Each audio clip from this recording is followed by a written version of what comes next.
alien, illegal.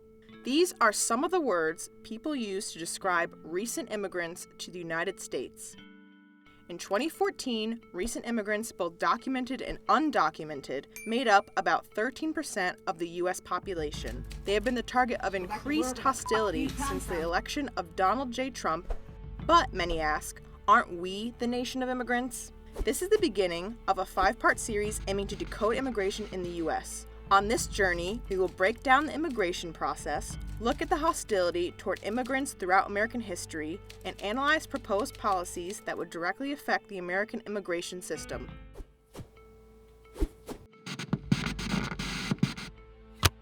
Approximately 86.9% of U.S. citizens were born in the United States, meaning that the majority of Americans have never gone to the immigration office, had to mess with visas, or even think of the cost that it takes to immigrate to the U.S. Let's take a dive into the immigration process a little further. To do so, we're going to go on a journey with our pal Anthony, who lives in a small village in Durango, Mexico.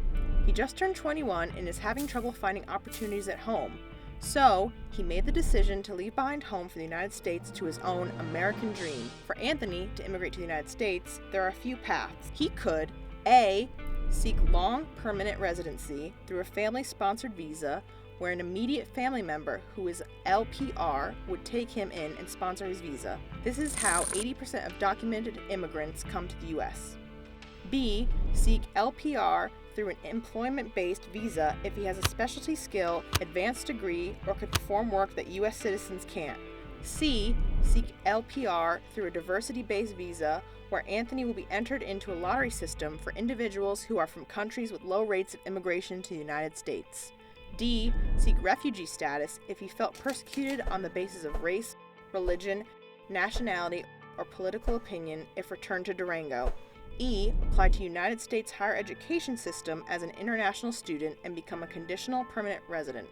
With that said, all these processes can take, on average, 1.5 to 3 years and all have varying costs. But what if Anthony doesn't have any family in the U.S.? What if he hasn't had the opportunity to gain a special skill or degree?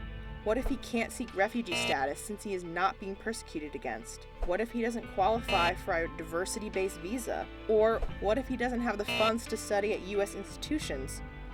With all of these processes taking so long, there's one other option. He could immigrate undocumented.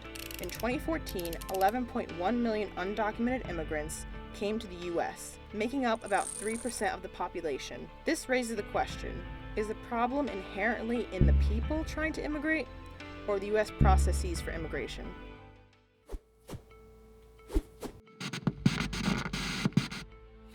Many say that the U.S.'s recent hostility toward immigrants is not the American way. In order to fully understand the complexity of immigration policies and attitudes today, let's journey back to 1850 when the predated Census Office first began collecting population information. At the time, there were 2.2 million recent immigrants living in the U.S., approximately 10% of the population. In the next 70 years, immigration stayed at about 15% due to high volume of European immigrants. Many history books tell us that the large amounts of Italians and Irish peacefully mixed into the wonderful American melting pot. However, at the time, public lynching, harassment, and hostility were no strangers to the new American immigrants traveling from Ellis Island.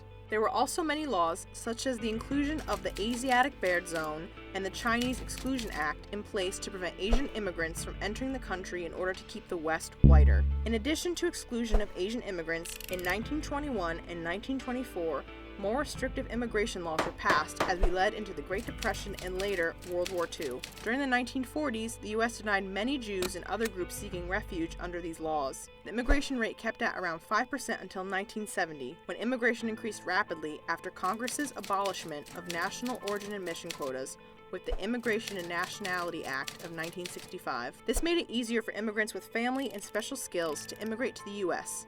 Since 1970, the number of U.S. immigrants has increased from 9.6 million in 1970 to 42.4 million in 2014. As you can see in this chart, the number of immigrants in the pre-Great Depression era is very similar to the peak of immigration in the early 2000s. However, what is vastly different is the makeup of where people are immigrating from and consequently their race. In the 1920s, almost all U.S. immigrants were white and European. However, today the majority of immigrants are predominantly from countries in Latin America and Asia. Hostility is still associated with immigration. Recent immigrants are often harassed with language barriers, employment, criminality, and much more. If malice has been so closely associated with immigration since the 19th century, is the U.S. really a melting pot?